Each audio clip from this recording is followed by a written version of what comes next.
Off the Books episode of the All the Books Show, recorded at the David A. Howe Public Library. We talk book news, author news, and literary news. And today, our Off the Books is a author interview. That's right. Eric and I had the chance to sit down with author Fred Van Lente, and we're going to get into that in a minute. I'm Nick Gunning.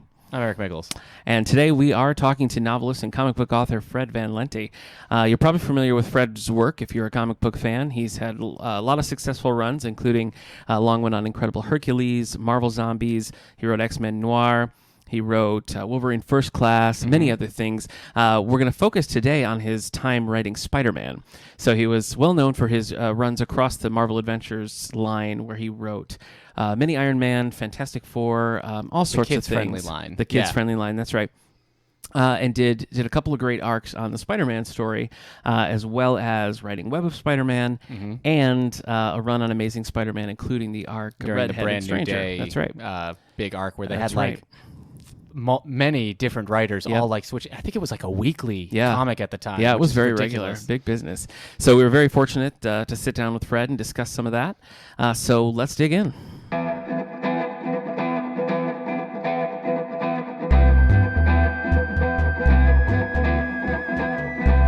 All the Books presents Author Spotlight.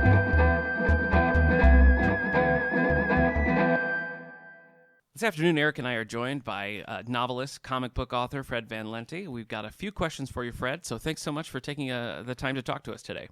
Thanks for having me here. Now, our focus for this episode has been Spider-Man, and we're going to try to stick to that, but Eric and I have been reading your work for many years now, and so we might have to venture off here and there to ask a few other questions, but we're going to try to stick to Spider-Man. All right. Okay, so my first experience with your Spider-Man was Marvel Adventures, so I wanted to talk a little bit about Marvel Adventures in general, because I know you did a pretty long run with that on Iron Man and Fantastic Four, and of course Spider-Man as well. So can you talk to us a little bit about that experience writing on Marvel Adventures? Sure. It was sort of the first steady job I got at Marvel. I had done a couple miniseries, or at least one miniseries with them, and I enjoyed working with the editor, Nate Cosby, who really loved that line and loved doing the kids' comics for Marvel. Marvel Adventures was, I believe, essentially a venture by Marvel to get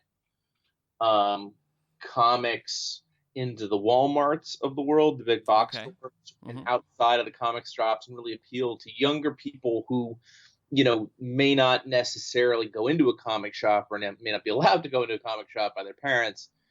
And so the stories were all kind of, there were a couple like sort of standard mandated things, like we couldn't show any guns. Okay. There were a couple other sort of no-nos that you weren't allowed to do. I know Jeff Parker, who was doing Avengers that had Wolverine, and like Wolverine couldn't like stab anybody. Oh. so he fought a lot of robots. Oh, I see. Yeah, that solves the problem. Now, what we like about them here at the library is that because they do work for all ages, and because they're their own thing, you can just read them straight without having to read all the different various, crossovers and that sort of thing. So it works really well for that.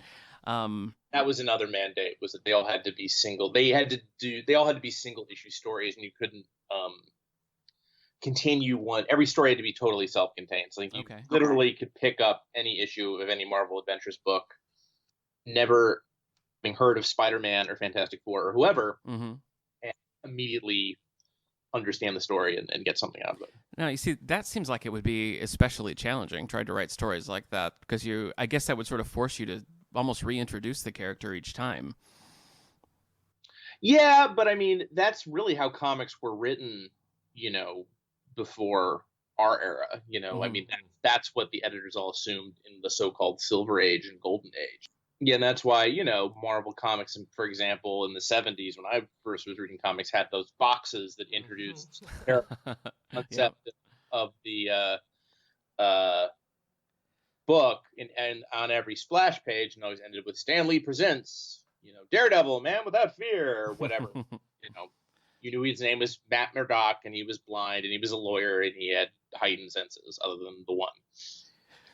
Well, what do you think your biggest challenge was writing all ages characters for those ones that you worked on? I mean, was there something that particularly stood out? Like, oh, how am I going to make this work for a younger age? Because I thought actually with Iron Man, you do get pretty serious in there sometimes. With Tony's. Not being quite sure how to handle being basically an arms dealer and fighting against arms dealers. So I feel like you managed to get some adult things in there, but what were the biggest challenges associated with that age level? Yeah, I mean, I took the all ages moniker pretty seriously. Okay. Like literally, I wasn't completely trying to quote unquote write for kids. And I think that probably is the best way to write for kids. Mm-hmm. Honestly, at the risk of sounding arrogant, I didn't find it very challenging at all. I thought I was really good at it, so it came very naturally. In terms of, and I had like being a giant nerd and having memorized the handbook of the Marvel Universe. The fun part was being able to use pretty much every character, any character I wanted to. But there was one series of Spider-Man we did was when Spider-Man 3 came out. You've got to do something with the black suit. Yeah. So that was sort of a mandate, but that was very minor. Then I did a second series where it was somehow wrapped into a toy line or something. So they were like, you got to use Green Goblin, you got to use Venom, you got to use Dr. Octopus, and another one. I forget which character it was. And then you would use the Spider-Man 3 characters, so they made me put Venom in, and they made Sandman and all that stuff. Yeah, Sandman's there, yep. Yeah, so, but beyond that, in Fantastic Four and Iron Man, I could pretty much do whatever I wanted. I mean, the real disadvantage with Iron Man was that this was before, if you can believe it, this is before the Robert Downey Jr. Iron Man movie came out, and they didn't tell me anything about the movie because, to a certain extent, I mean, a lot of it was just sort of typical entertainment company paranoia, but some of it was, they didn't know, they thought it might bomb, so they didn't necessarily want the comics associated with the plot of the movie, and that's why in the Iron Man book, Rhodey and Pepper Potts don't look or act anything like the characters in the movie because I had no idea. Did write a lot of all ages comics, Marvel Adventures, and Wolverine First Class, but then you get to take your kids' gloves off. You wrote Spider-Man during the Gauntlet storyline, which was some pretty tough stuff for the character. But you also recently wrote the Deadpool Punisher versus book, and so is there one you prefer? Do you prefer writing the all ages, or do you prefer having the kids' gloves taken off and having the freedom to write more violent characters like Punisher and Deadpool? Well, I mean, they're all different storytelling challenges. Like it's unfortunate that Marvel doesn't really have very much interest in kids or kids comics, and I certainly would have liked to a certain extent to continue doing that. When I was at Marvel, I just ended up getting too many, sort of more mainstream projects. So I had to sort of abandon the kid stuff. Like I left Wolverine First Class after a year or something like that. So I really enjoy writing for kids. I still do it today. But I get bored really easily, so I don't like to do any one thing all the time. Okay. So I do a lot of nonfiction. I do prose. I do, web comics, regular comics, right, standalone graphic novels. I just, I like to keep busy, and I like to stay engaged. And I think the best way and the easiest way I've found to stay engaged is to just do a whole bunch of different stuff. Sure. Okay. Going back to Spider-Man for a minute here, now you did a pretty fun run on Amazing Spider-Man with the Red-Headed Stranger arc, and I'm just curious about what that experience was like. Like, is there a certain amount of prestige to be, the lead writer on the Amazing Spider-Man title? Do you have more scrutiny when you're doing that, or what's that like? Well, I wouldn't say I was the lead writer in the sense that there were 7 writers simultaneously writing the Amazing Spider-Man, and obviously, we weren't all 7 of us all writing everything. Yeah. At once we started, it was a little chaotic. I mean, it was fun. It was intense. Spider-Man was my favorite character growing up, so it definitely was definitely a dream true, and a great honor to work on it. I was also doing Web of Spider-Man at the same time I was doing Amazing. And I was the sole writer on that for most of the run. And by the end of it, by the time they made the decision to end the sort of webhead experiment and just have Dan Slott write the title, I was kind of sick of it. Like on the one hand, I was kind of bummed out that because I was having a fun time working with those guys, but on the other hand, I was just kind of enough. I was like really like enough with Spider-Man. Okay, all right. To a certain extent, that's like continued on to this day. I love Spider-Man, but I love him in my memories. Sure. Okay. So in my active consumption of him. What's the experience like working on, you know, an iconic established character like Spider-Man versus taking somebody like Hercules and sort of bringing them up and making them, you know, a marketable, interesting character? Spider-Man is sort of a special case because I was such a huge fan. Okay. Like the characters were all super familiar to me, and so I had a lot of fun sort of like making them my own. Like, you know, in The Redhead Stranger, the primary villain in that story is the Chameleon, who I had always liked because I'd read the pocketbook Spider-Man reprints from the 70s that my parents got me that were the original. They took the Stan Lee. They did almost the entire Stan Lee Steve Ditko run. They put them in. I think they brought out three paperback books. And I remember really loving that first issue of Amazing Spider-Man where the Chameleon appears because the Chameleon doesn't, at least initially, didn't have any superpowers. And I thought it was cool that he could really tangle with a superpowered hero like Spider-Man. Later on, they clearly found that lacking, so they gave him like magic shape-shifting powers, which I always thought was kind of lame. So I actually tried to make him like a psychotic, like a scary villain, like a formidable threat. And then, of course, the minute I stopped writing him, they immediately gave him back his shape-shifting powers. And but you know, that's just sort of the give and take of the whole, you know, writer relationship of the group. Sure. And admittedly, that version of the Chameleon, who had this very elaborate way of killing people and then replacing them and then turning, you know, getting masks of them, probably wasn't necessarily something that was going to work for a reoccurring villain. Sure. Well, it was fun to read for that arc, though. I mean, I like the way he's just kind of screwing up Peter's life and just being a problem. Exactly. So, can you tell us about the creation of Scorpion? Because this is a character that I remember debuting when I was kind of slowly getting into Marvel's like grander scheme, and I remember the Amazing Fantasy title, and I remember I believe it was about creating new characters. Is that correct? I mean, sort of. Okay. Because you were the second run in that. I believe. Was. That was my first ever Marvel work. Okay. That was my first at Marvel. So the first series of Amazing Fantasy, I believe, brought us Aranya, who was sort of a Spider Girl. And then they decided for the second arc they would have a poll on the Marvel website to totally remake a character. And I feel like remember that, yes.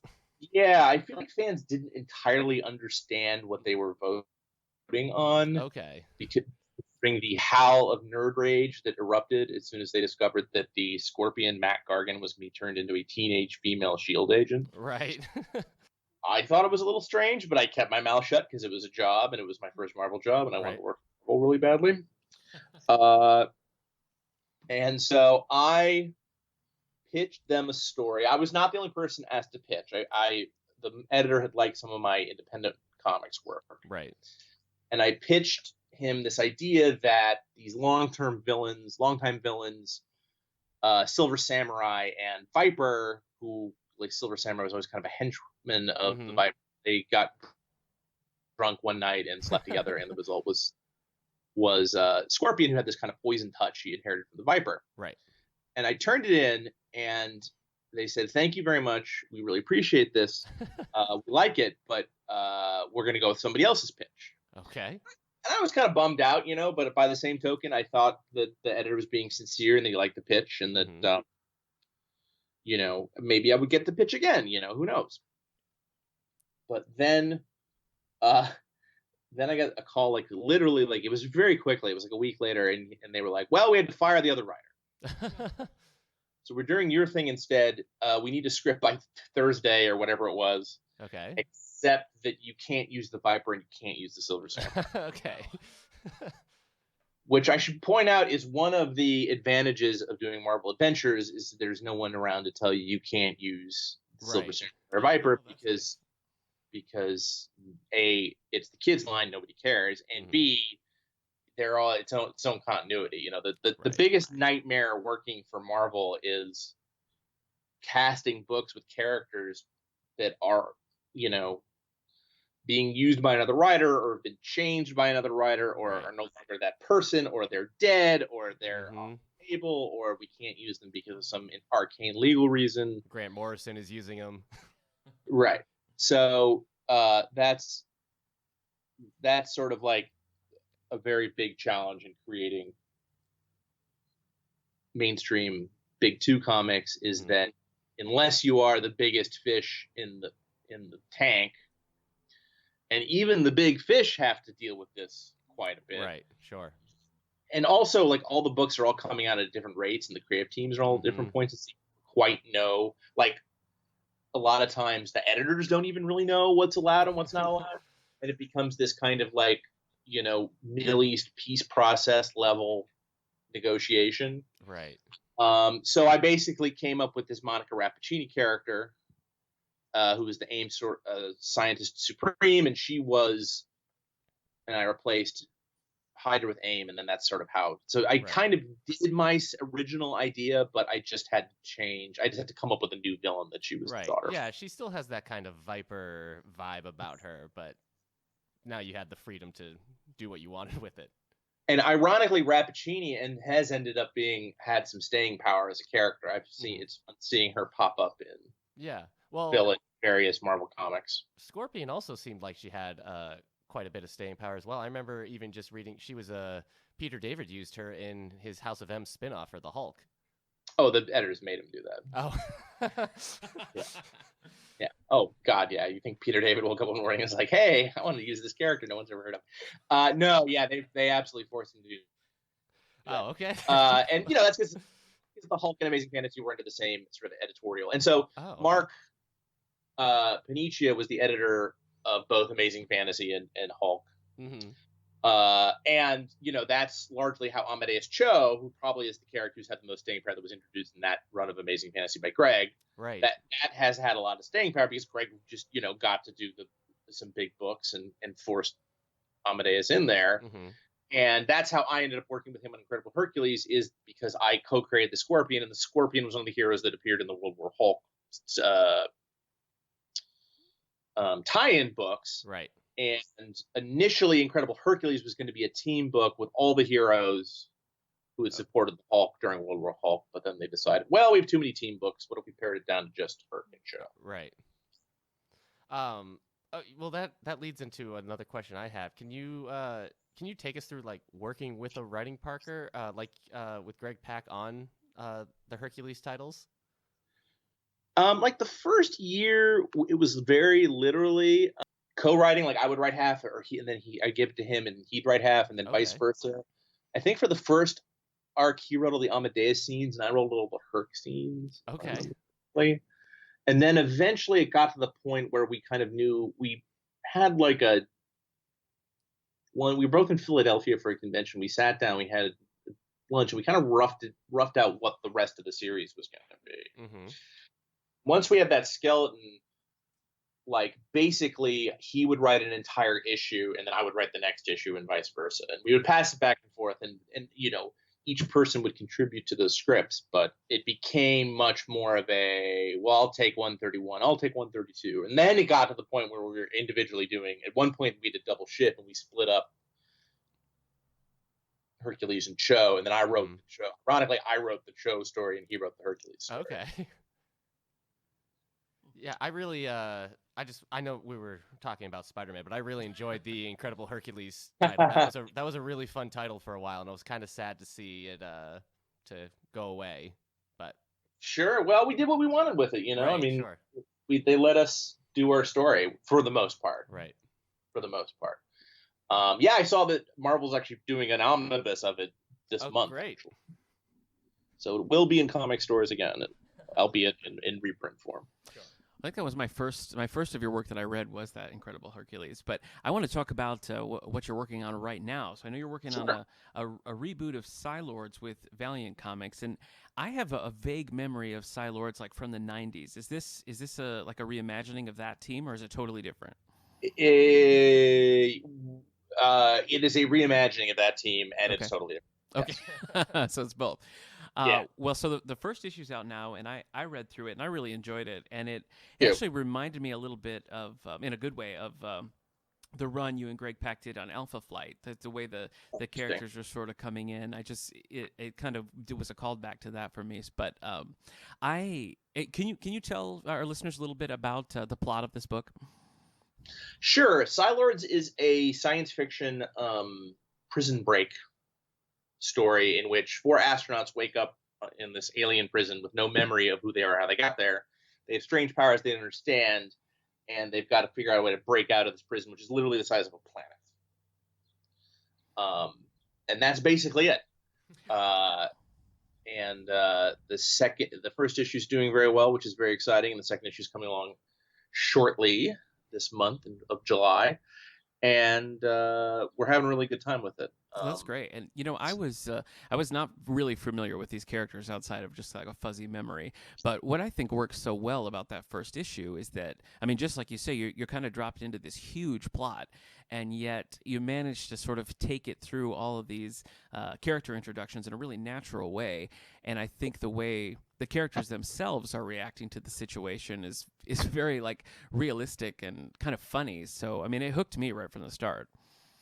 That's great to hear. Yeah, I mean they have amnesia, right? So they are characters that are completely new both to the audience and to themselves. Right. Mm-hmm. So the audience gets to learn about them while they're trying to figure out each individually who they are, which is pretty awesome. So the first issue of that is out right now, and the next issue is coming out in the next month here?